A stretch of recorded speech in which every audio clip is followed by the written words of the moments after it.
কিরণ উত্তর দিতে পারল না, বলতে পারল না। তোমাদের ভালো থাকার জন্য আমাকে এই খারাপ ছেলেকে বিয়ে করতে হবে মা। কিরণ অন্য কথা বলে। বিয়েটি পরের কথা, বাদ দাও তো, এসব চিন্তা করে লাভ নেই। তুমি চা এনেছো? ওহরে, চা তো চুলোয় বসিয়েছি, মনে নেই।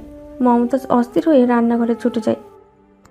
মমতাজ গেলে কিরণ বিছানায় বসে পড়ে। সে কি উজানের সাথে ডিল ক্যান্সেল করার ব্যাপারে বলবে? এখন তো দেখছে ভাই ভাই মিল নেই, তাহলে তো আর কিরণকে চাপ দিতে পারবে না উজান। ডিলটা ক্যান্সেল করে দিতে পারবে, কিন্তু সমস্যা হলো জাভান তো ছাড়বে না কিরণকে। সে তো ঠিকই কিরণকে নিজের করে নিতে চাইবে। এখন সে আর উজানকে পড়া করবে না। এখন ডিল ক্যান্সেল করলেও কি আর না করলেও কি, যেমন ঠিকই কিরণকে বিয়ের জন্য উঠে পড়ে লাগবে। কিরণের ভাবনা চিন্তার মাঝে তার ফোন বেজে ওঠে। দেখে মীরা কতগুলো মিস কল দিয়েছে। আজ সারা দিন কিরণের ফোনে চার্জ ছিল না, তাই সে জানাতে পারেনি। সে মীরাকে কল ব্যাক করে। মীরা ওপাশ থেকে হন্তদন্ত হয়ে বলে, দোস্ত জানিস কি হয়েছে? কি? ইয়ানা আত্মহত্যা করেছে। কি? কিরণ অবিশ্বাসের গলায় বলে, হ্যাঁ রে সত্যি, আজ সকালে ওর লাশ উদ্ধার করেছে পুলিশ। পুরো ঘটনাটা বল। আজ সকালে ইয়ানার বাপ মা কাজে চলে যায়, তো 9:30টায় ইয়ানার মা চলে আসে উনি অফিসের ফাইল রেখে গেছেন বলে। এসে দেখেন দরজা খোলা। ভিতরে গিয়ে দেখে ইহানা ওর রুমে ফ্যানের সাথে ঝুলছে। পরে পুলিশ টুলিশ আসছে, দেখে ওর টেবিল একটা চিঠি লেখা ছিল,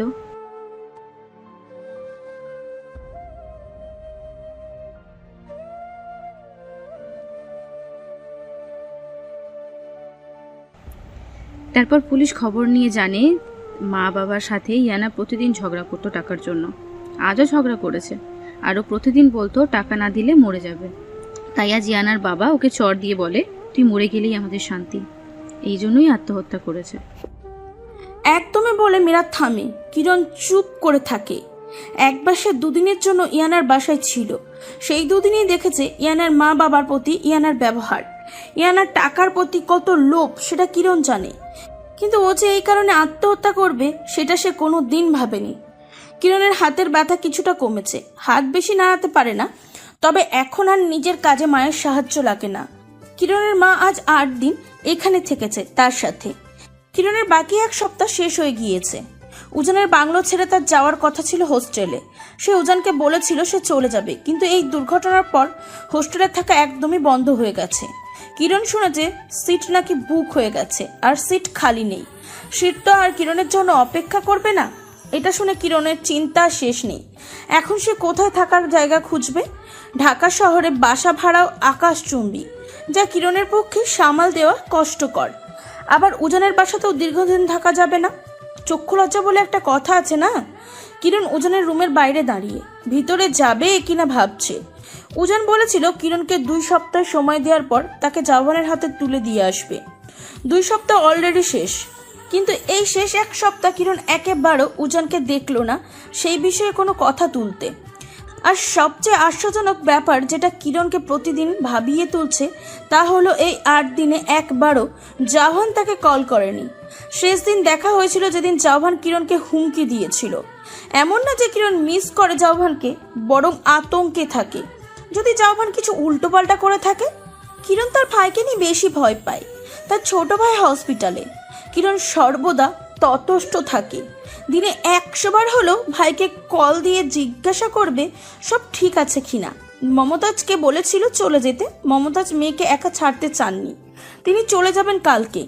মেয়ে একা একটা ছেলের বাড়িতে আছে, সেটা নিয়ে প্রথমে তিনি অনেক চিন্তিত ছিলেন, কিন্তু উজানকে দেখার পর তার ব্যবহার সম্পর্কে নিশ্চিত হওয়ার পর তার আর চিন্তায় থাকতে হয় না। আর এমনিতেও মেয়ের জীবনে তিনি হস্তক্ষেপ করেন না। কিরণ যেমন ভাবে ইচ্ছা, যেখানে ইচ্ছা থাকুক, যা ইচ্ছা করুক, শুধু মেয়েটা একটু খুশি থাকলেই চলবে। মেয়ের মুখে একটু হাসি ফুটুক, এই একটাই তার কামনা। কিরণ চাইছিল উজানের সাথে ডিল ক্যান্সেলের ব্যাপারে কথা বলবে। যেহেতু এই ডিল রাখার আর কোনো মানে দেখছে না সে, তবে তার একটা দিক দিয়ে অসুবিধা হবে। উজান কিরণের পরিবারকে যে সুস্থ স্বাভাবিক জীবন দিয়েছে তা হয়তো খোয়াতে হবে। কিরণের ভাই আর মায়ের জন্য উত্তরাতে একটা ফ্ল্যাট কিনেছে, যেটা সে আজকে মায়ের মুখ থেকে শুনেছে। তখন তার মাথায় আসে ফ্ল্যাটে থাকলে অন্তত তার বাসা ভাড়া কিংবা হোস্টেলের খরচ বেঁচে যাবে, আর মা আর কিয়াদের সাথেও একসাথে থাকা হবে। কিন্তু এখন যখন ডিল ক্যান্সেল করেই দিবে, সেখানে তো আর উজান নিশ্চয়ই আর ফ্ল্যাট দিবে না। কিরণের এলোমেলো ভাবনার মাঝে খট করে উজানের রুমের দরজাটা খুলে যায়। আকস্মিক হওয়ার দরুন কিরণ ঈষৎ কেঁপে ওঠে। নিজেকে সামনে তাকায়। সত্য ঘুম থেকে ওঠা উজানকে সকালে নরম স্নিগ্ধ রোদের মতন সতেজ লাগছে। সাদা টি শার্ট আর একটা ট্রাউজার পরনে উজানের এলোমেলো চুল কপালে ছড়ানো, চোখ জোড়ে এখনো ঘুম লেগে আছে। কিরণ জীবনেও ঘুম থেকে ওঠা উজানকে দেখেনি, দেখবেই বা কিভাবে? উজান তো ভোরের পাখি, আর সেখানে কিরণ লেট লতিফ। উজান তখন সবে মাত্র ঘুম থেকে উঠেছে। প্রতিদিন সে সকাল 6টা বাজে ঘুম থেকে ওঠে, এক্সারসাইজ শুরু করে। নিজের স্বাস্থ্য সম্পর্কে খুব সচেতন সে। ঠিক মতন খাওয়া দাওয়া, ঘুম সব তার রুটিন মতন। ফলস্বরূপ তার পেটে মেদ নেই, চমৎকার সুঠাম দেহ। কিন্তু আজ একটু বেশি দেরি করে ঘুম থেকে উঠেছে সে। গতকাল রাতে সে একটা পেন্টিং শেষ করেছে, তার জন্যই ঘুমাতে এত দেরি। কি হয়েছে, ডাকছিলে কেন? উজানের ঘুম জড়ানো কণ্ঠ কিরণকে ভাবান্বিত দেখায়।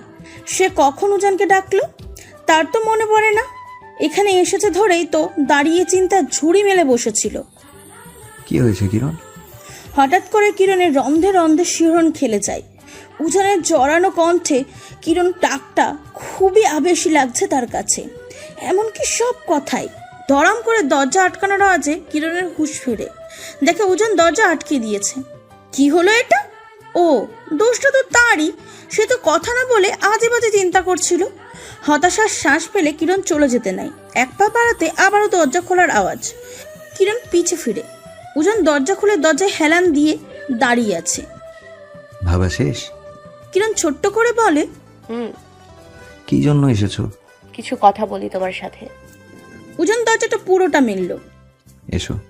কিরণ রুমের ভিতরে যেতেই মন মাতানো সুগন্ধি তার নাকে এসে সুরসুরি দিল। উজান এখানে থাকা শুরু করার পর থেকেই কিরণ কখনো আসেনি তার রুমে। উজানের রুমের ঘ্রাণটা মোহনীয়। কিরণ চোখ বুঝে শ্বাস টেনে ঘ্রাণটাকে নিজের মধ্যে নিয়ে নেওয়ার চেষ্টা করলো। উজানকে জিজ্ঞাসা করতে হবে সে কোন পারফিউম ইউজ করে। বসো, আমি আসছি। উজানের রুমে থাকা সোফাটাকে দেখি ওয়াশরুমে চলে যায়। কিরণ ঘুরে ঘুরে রুমটাকে দেখতে থাকে। উজান এখানে থাকার পর অনেক আসবাব চেঞ্জ করেছে।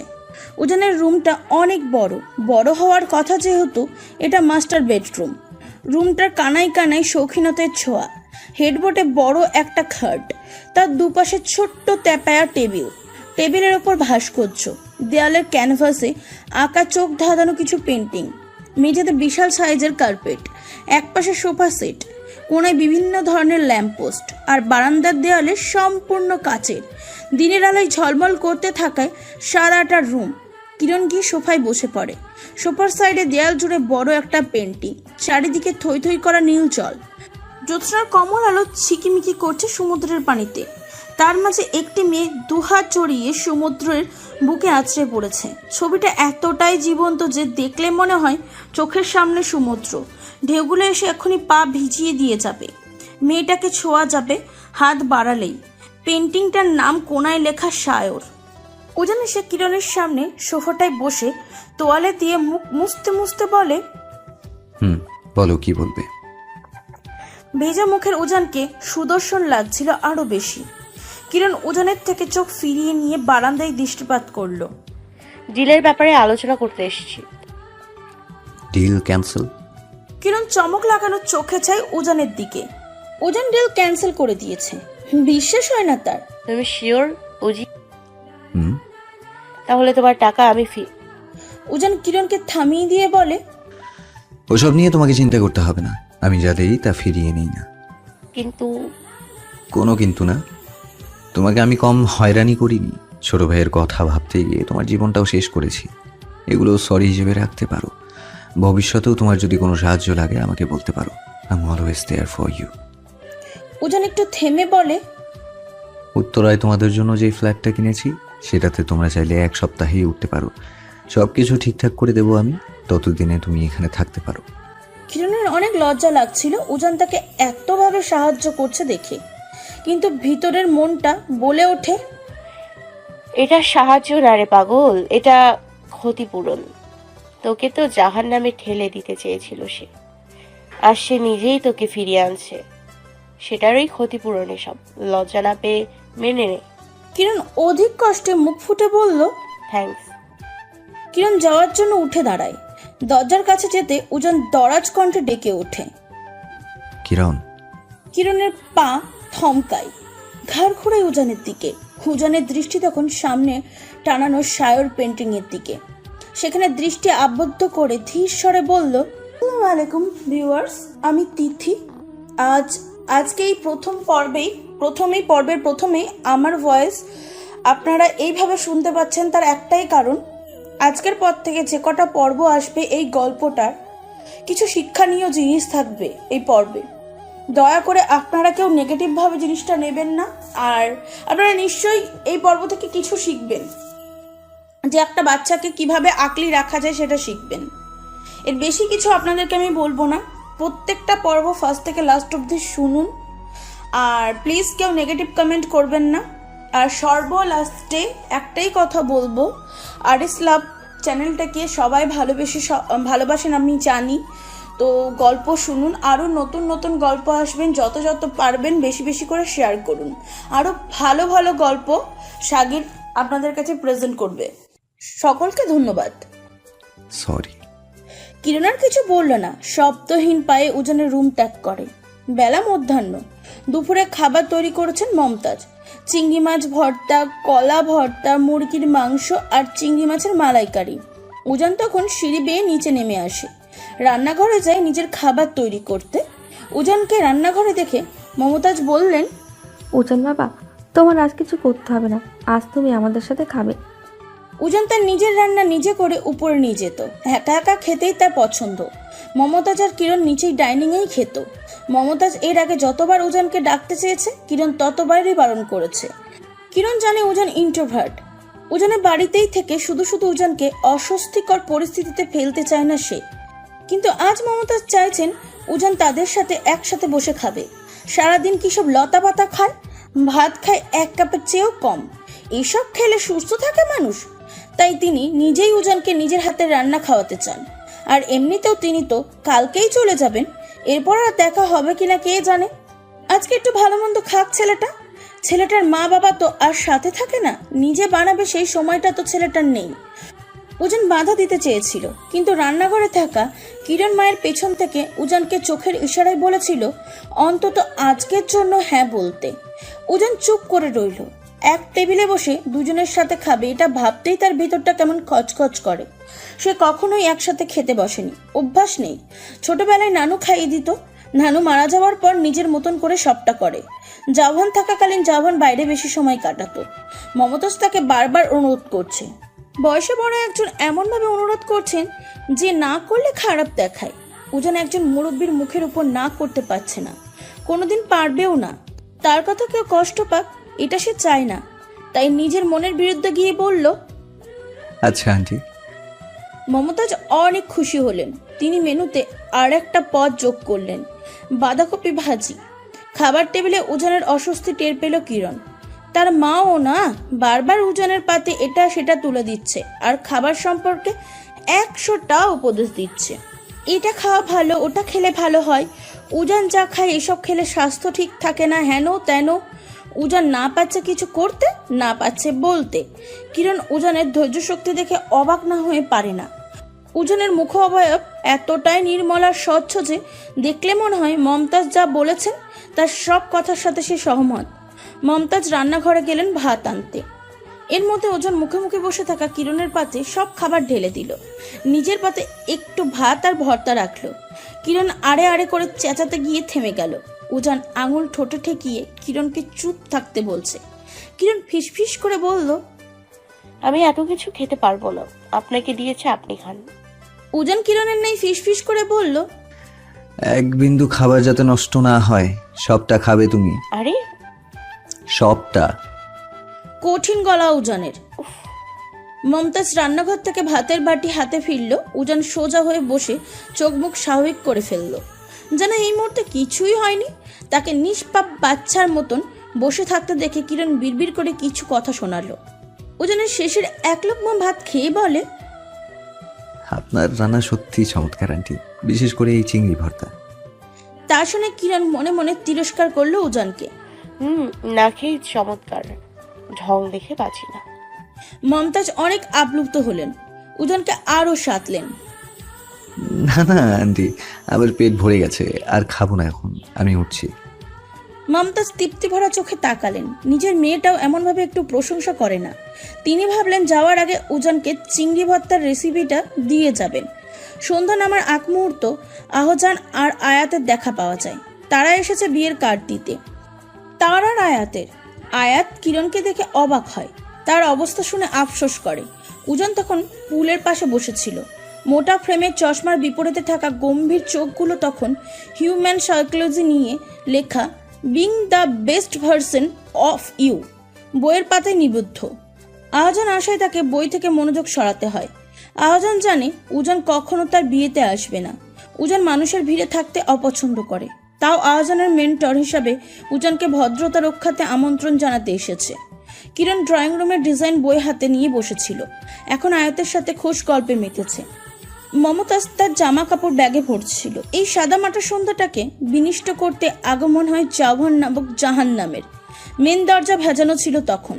জাভান এসেই দরজায় এমন জোরে ধাক্কা দেয় যে আয়াত আর কিরণের পিলে চমকে ওঠে।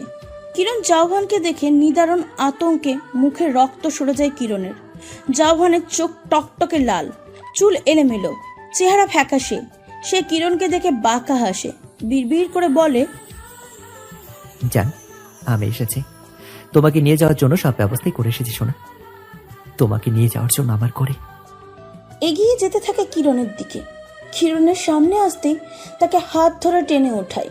কিরণের কাছে মুখ নিয়ে যায়। কিরণ মাথা সরিয়ে নিতে গেলে জাভান কিরণের চুলের মুঠি শক্ত করে চেপে ধরে নিজের দিকে ফেরায়। কিরণের ব্যথাতুর শব্দ জাভানের কানে লাগে না। সে কিরণের মুখের কাছে মুখ এনে বলে, তুমি আমার হবে কিরণ, একমাত্র আমার কিরণ। জাওভান চুল ছাড়ো। ব্যথায় কিরণের মনে হয় চুলের গোছা ছিঁড়ে আসবে। কিরণের কথা শুনে জাভানের চোখ ভস করে জ্বলে ওঠে। দাঁতে দাঁত ঘষে বলে, ধরেছি কি ছাড়ার জন্য নাকি? ছাড়বো না তোকে। তুই শুধু আমার, শুধুই আমার। তোকে ধরার অধিকারও আমার, তোর সব কিছুই আমার। জাভান এলোমেলো বিড়াপ করতে থাকে। কিরণের হাত ধরে টেনে নিয়ে যায়। আয়াত কিরণের পাশে ছিল। সে দুরু দুরু বুকে বলে, কিরণকে ছাড়ুন ভাইয়া। জাভান ঘাড় কাত করে তাকায় আয়াতের দিকে। আয়াতের গলা শুকিয়ে গেল ভয়ে। জাভান আয়াতের কাঁধ ধরে জোরে ধাক্কা মারে আচমকা। সে গিয়ে টি টেবিলের উপর আছড়ে পড়ে। তারপর কিরণের চুল ধরে আবারও টানতে টানতে নিয়ে যায়। চেঁচামেচি শুনে উজান আর আহজান ঘরে আসে। মমতাজও বেরিয়ে আসে। আহজান ছুটে আয়াতের কাছে। ততক্ষণে জাভান কিরণকে দরজার বাইরে নিয়ে গেছে। কিরণ বাইরের পিলার শক্ত করে চেপে ধরলো ডান হাতে। সে কিছুতেই জাভানের সাথে নিজের জীবন আর জড়াতে চায় না। উজান তো বলেছিল তাকে সাহায্য করবে। এখন এই অপবাদের হাত থেকে বাঁচানোর জন্য সে সাহায্য চাইলে কি উজান না করবে? কিরণ ছটফট করতে লাগলো। ছাড়ো জাওভান, আমি যাব না তোমাদের সাথে কোথাও। জাভান চুল ছেড়ে কিরণের ডান হাত চেপে ধরে। পিলার থেকে কিরণের হাত ছাড়াতে ছাড়াতে বলে, যাবি না মানে? তোর ঘাড় যাবে। কত মিথ্যে বলেছি জামাই। এই বাড়িতে থেকে আমাকে বলতি তুই নিজের দেশের বাড়ি। মিথ্যেবাদী, অনেক হয়েছে। আজকে তোকে নিজের করেই ছাড়বো আমি। তোকে বিয়ে করার সব বন্দোবস্ত করে এসেছে আমি। চল, আজ তোর আর আমার বিয়ে হবে, তারপর আমাদের সোহাগ রাত। আজকে তোমাকে অনেক আদর করবো কিরণ, কোনো কষ্ট দেব না, বিশ্বাস করো। কিরণের চোখে পানি চলে এসেছে হাতের ব্যথায়। হাত মুচকে ধরেছে জাভান। সে হেঁচকি তুলতে তুলতে বলে, তোকে বিয়ে করব না আমি। নরকে যাওয়ার ইচ্ছা আমার নেই। জাভান উচ্চস্বরে বলে, কেন তুই আমাকে বিয়ে করবি না? কেন করবি না? 1 বছর হয়ে গেছে তোর পিছে কুত্তার মতো করেছি বিয়ের জন্য, তুই পাত্তা দিসনি। কি সমস্যা তোর বিয়ে করলে? যতবারই বিয়ের কথা বলি ততবারই তোর না না শুনি। আর না, আজ তোকে আমাকে বিয়ে করতেই হবে, তারপর তোর ডানা আমি ভাঙবো। কিরণকে টেনে জাভান গেট অবধি নিয়ে গেল। কিরণ মনে মনে কঠিন সিদ্ধান্ত নিল, সে তার জীবনের চরম সত্যিটা জানাবে এখন। যে কথাটা আজ অবধি উজান আর তার মা ছাড়া জানে না, আজ সেই কথাটা সে জাভানকে বলবে। জাভান তার সত্যি শুনে মানুক কিংবা না মানুক, কিরণের বিয়ে হোক বা না হোক, সেই কথাটা জাভানকে বলবেই বলবে। সে তখন কান্নারত ভাঙা ভাঙা গলায় চিৎকার করে বলল, জাভান, আই ওয়াজ রেপড। থমকে যায় জাভান। এক মুহূর্তের জন্য হার্টবিট বন্ধ হয়ে যায় তার, ভিতরটা দোলে ওঠে। সে কি ভুল শুনল? উজান ততক্ষণে সদর দরজা পেরোয়। জাভান পিছন ফিরে দেখে কিরণ কান্না করতে করতে মাটিতে বসে পড়েছে। তার কানে কিরণের বলা কথাটা বেজে ওঠে বারংবার। কিরণের হাত ধরা তার হাতটা আলগা হয়ে যায়। কিরণের তখন 6 বছর বয়স। ছোট্ট আদরে কিরণ ছিল মায়ের চোখের মণি। কিছুটা বোকাও ছিল বই কি। শান্তশিষ্ট বোকা স্বভাবের কিরণ স্কুলের সব সময় চুপচাপ থাকতো। প্রাক প্রাথমিকে সে তখন পড়তো। সে ছিল ফার্স্ট গার্ল। তা নিয়ে তার আরো 2 জন সহপাঠী খুবই হিংসা করত। কতবার ক্লাস শেষে কিরণকে স্কুলের পিছনে নিয়ে টিচ করেছে হিসাব নেই। কিরণের মসৃণ চুল ধরে টানতো, কিংবা তার পেন্সিল কলম কেড়ে নিত। আবার কলম দিয়ে সাদা ড্রেসে আঁকি বুকি করে কিরণের ড্রেস নষ্ট করত। মৃতকরণ চুপি চুপি কান্না করত, মাকেও বলতো না। মেয়ে দুটো হুমকি দিয়েছিল কিরণ যদি তার মাকে বলে দেয় তাহলে তারা কিরণের বই খাতা ছিঁড়ে কিরণকে নদীতে ফেলে দিবে। এই ভয়ে কিরণ কাউকে বলতো না। স্কুলে তার কোনো ফ্রেন্ড না থাকলেও বাড়িতে বন্ধু বান্ধবের অভাব নেই। এই পাড়ার ময়না, ওই পাড়ার রাজু, সবার সাথে কিরণের ভাব। একদিন সে দেখে তার বাসায় নতুন একটা আঙ্কেল। এটা নাকি তার আব্বা। কিরণ কখনো কাউকে আব্বা ডাকেনি। সে জানে না বাবা কেমন হয়। তাকে বলেছিল তার আব্বা বিদেশে থাকে, একদিন ঠিকই আসবে তার কাছে। সবাই বলে কিরণ নাকি তার আব্বার মতন দেখতে। কিরণ আয়নায় গিয়ে নিজের চেহারা দেখে আর লোকটার চেহারা দেখে বারবার। কই, তার সাথে তো এই লোকটার চেহারার কোনো মিল নেই। তখন তার মা মমতাজ আঙ্কেলটাকে দেখিয়ে দিয়ে বলে, মা কিরণ, এখন থেকে তুমি ওনাকে আব্বা ডাকবে, কেমন? ডাকো আব্বা বলো। কিরণের ছোট্ট মাথায় ঢোকে না কেন তার বাবা এত দেরি করে আসলেন, কেন এত দিন তার কাছে ছিল না। লোকটি তাকে দুহাত বাড়িয়ে কাছে আসতে বললেন। তার মা তাকে উৎসাহ দিচ্ছে কাছে যাওয়ার জন্য। গুটি গুটি পায়ে কিরণ হেঁটে যায় তার বাবার কাছে। লোকটি দুহাত বাড়িয়ে কিরণকে কোলে তুলে নিল। কিরণ জড়তা নিয়ে বলল, আব্বা। লোকটির চোখ মুখ উজ্জ্বল হলো। কিরণকে বুকে জড়িয়ে ধরলেন। সেই বুকে কিরণ শান্তি খুঁজে পেল হঠাৎ। সেও তার ছোট্ট ছোট্ট হাত দিয়ে তার আব্বার গলা জড়িয়ে ধরলো। এখন থেকে সে সবাইকে বলতে পারবে তার আব্বা আছে। কিরণের বাবা তাকে প্রতিদিন স্কুলে নিয়ে যেত। বাবাকে পাশে পেয়ে কিরণের ভয় দূর হলো। সে তার সহপাঠীদের বলল, এখন যদি তারা কিছু করে তাকে, তাহলে সে তার আব্বাকে বলে সবাইকে পুলিশে দিয়ে দেবে। সহপাঠীরা জেলে ঢোকার ভয়ে কিরণকে কিচ্ছু করতে পারতো না। আর কিরণ তখন মাথা উঁচিয়ে চলাফেরা করত। বাবা সব সময় তার ঢাল হয়ে পাশে থাকতো। সে তার বাবাকে ডাকে সুপারম্যান। একদিন তার বাবা তাকে নিয়ে গেল কাকন পাড়ায়। এই পাড়া তার গ্রামে 3 গ্রাম পর। সেদিন ছিল ঝড় বৃষ্টি। সে আর তার বাবা যাচ্ছে মমতা আন্টির বাসায়। বাতাসে মাটির সোদা গন্ধ। কিরণের বাবা কিরণকে কোলে নিয়ে কাদা মাটির রাস্তা পার হয়ে কাকন পাড়ায় ঢোকেন। বজ্রপাতের শব্দে কিরণ বাবাকে শক্ত করে ধরে। তার বাবার পিঠ ভিজে গেছে বৃষ্টিতে। ছাতাটা কিরণের দিকে দিয়ে কিরণকে ঘিরে দিয়েছেন যাতে কিরণ না ভেজে। মমতা আন্টির বাসায় পৌঁছানোর পর কিরণের বাবা দ্রুত একটা তাওয়াল নিয়ে কিরণের মাথা মুছিয়ে দেন। যদিও কিরণ ভেজেনি, কিরণ তার বড় বড় চোখ মেলে বাড়িটাকে দেখল। সে কখনো মমতা আন্টিদের বাসায় আসেনি, এটাই প্রথম। সে চেনেও না মমতা আন্টিকে। তিনি নাকি বাবার কেউ হন। কিরণ ভিতরে গিয়ে দেখলো পুরো বাড়িটা অন্ধকার। একটা হারিকেন সামনের রুমে জ্বালানো। বাড়িটা তাদের টিনের ঘরের মতন না, বিল্ডিং, অনেক সুন্দর করে সাজানো। মাঝে মাঝে বিদ্যুৎ চমকে চারপাশে আলোকিত করছে, আবার ধীরে ধীরে অন্ধকার হয়ে যাচ্ছে। তার বাবা তাকে সোফায় বসিয়ে কোথায় গিয়েছেন জানি। 2 ঝুঁটি করা কিরণ মাথার দুপাশ নাড়িয়ে সোফায় পা দুলিয়ে দুলিয়ে চারপাশটা দেখতে লাগলো। তার হাতে ম্যাঙ্গোবার। হঠাৎ এমন জোরে বিদ্যুৎ চমকালো যে কিরণের ছোট্ট হাতটা বেরিয়ে আসার উপক্রম। সে চিৎকার করে উঠল, কান চেপে ধরল 2 হাতে। ম্যাঙ্গোবার পড়ে গেল মেঝেতে।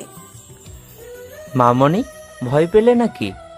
কারোর গলার স্বর শুনে কিরণ চোখ মেলে তাকায়। কাউকে দেখতে পায় না অন্ধকারে। তখন আবার বিজলি চমকায়। বিজলির ঝলকানিতে সে দেখলো একজন লোক তার সোফার পাশে দাঁড়িয়ে আছে। লোকটা ঠিক তার বাবার বয়সী। তখন সে তার বাবাকে দেখলো পাশে। লোকটা কিরণকে এক পলক দেখে চলে গেল কোথায়। কিরণের বাবা এসে কিরণের দিকে 2 হাত বাড়িয়ে দিতেই সে ঝাঁপিয়ে পড়লো বাবার বুকে। তার বাবা তাকে কোলে করে একটা রুমে নিয়ে গেল। খাটে বসিয়ে তার পাশে বসলেন তিনি। কিরণ দেখলো ওই লোকটা খাটের সামনে চেয়ারে বসে আছে। কিরণ, আম্মু। কিরণ বাবার দিকে চায়। জি আব্বা। কিরণের বাবা কিরণকে নিজের কোলে বসিয়ে কপালে চুমু দিলেন। আব্বা, তোমাকে কত ভালোবাসি জানো? কিরণের মুখে হাসি ফুটলো। সে হাসি হাসি মুখে বলল। জি আব্বা জানি। কিরণের বাবা কিরণের নিষ্পাপ মুখের দিকে চেয়ে বলল। তাহলে বলো তো কত ভালোবাসি? কিরণ দুহাত দুপাশে ছড়িয়ে দিয়ে বলল। এই এতগুলা। তুমি আমাকে কত ভালোবাসো?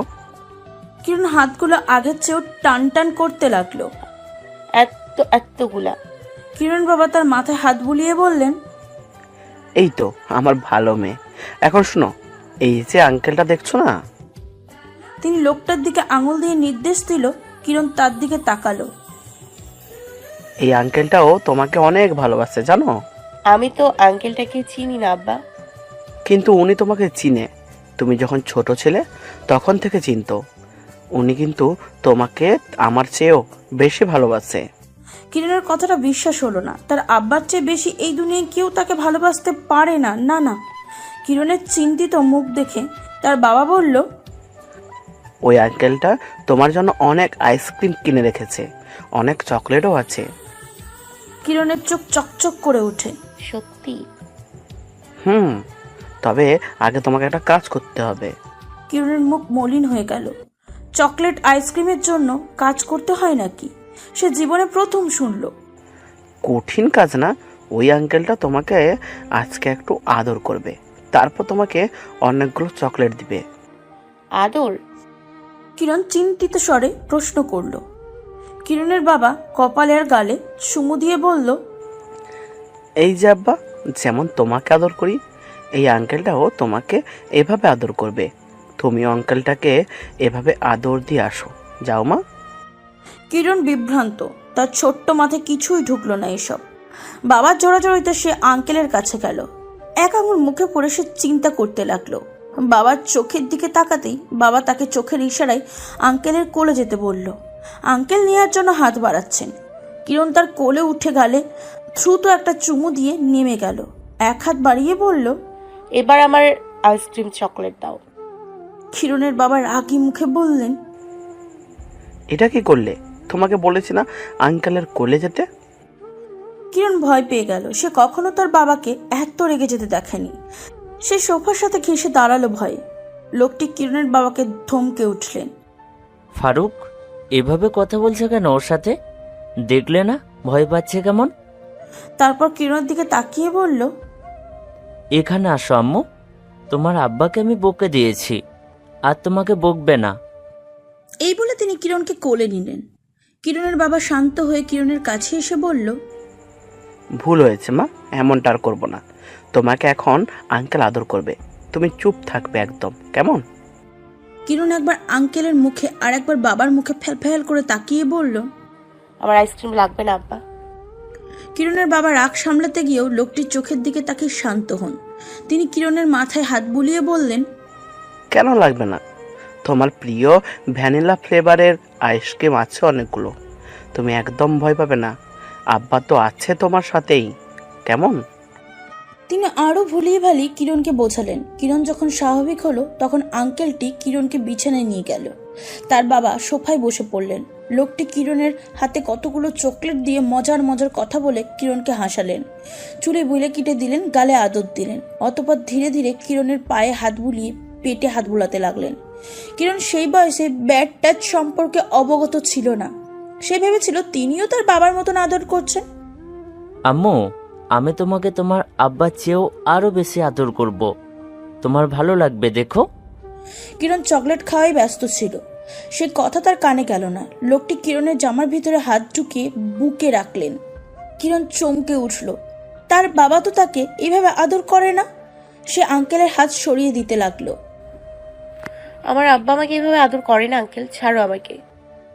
আমি তো বলেছি আম্মু, তোমার আব্বার চেয়েও বেশি আদর করব আমি। এটাও একটা আদর। আঙ্কেল কি তোমাকে কষ্ট দিচ্ছে? তুমি কি ব্যথা পাচ্ছ আমার আদরে, বলো? কিরণ দুদিকে মাথা নাড়ালো। এই আদরে ব্যথা পাওয়া যায় না মামনি। বলেই তিনি তার হাত কিরণের আরো গভীরে ছোঁয়ালেন। কিরণ তার বাবার দিকে তাকিয়ে আছে। তার বাবা তাকে আশ্বাস দিচ্ছেন। কিরণের মনে হলো তার বাবা যখন সাথে আছেন তখন ভয় কিসের? তার বাবা তো সুপারম্যান। তার বাবা যেহেতু একা ভালো বলছে তাই এটা ভালোই। লোকটা কিরণকে খাটে শুয়ে তার অন্তরঙ্গে হাত ছোঁয়ালেন। এভাবে আস্তে আস্তে তিনি চরম পর্যায়ে চলে গেলেন। কিরণ চিৎকার করে উঠল, তার চোখ বেয়ে পানি ঝরছে অনবরত। তার বাবা পাশে এসে তার চুলে হাত বুলিয়ে বিভিন্ন কথা বলে যেতে লাগলো, কিন্তু কিরণের যন্ত্রণায় তার মাথায় কিছুই ঢুকছিল না। সে পরপর অনেকবার চিৎকার করে উঠল। ঝড়ের দাপটে তার চিকন কণ্ঠের চিৎকার আশেপাশে কারোর কানে গেল না। সে আর্তনাদ করে তার বাবাকে ডেকে উঠল। তার সুপারম্যান বাবা তাকে এই যন্ত্রণা থেকে মুক্তি দিবে এই আশায়।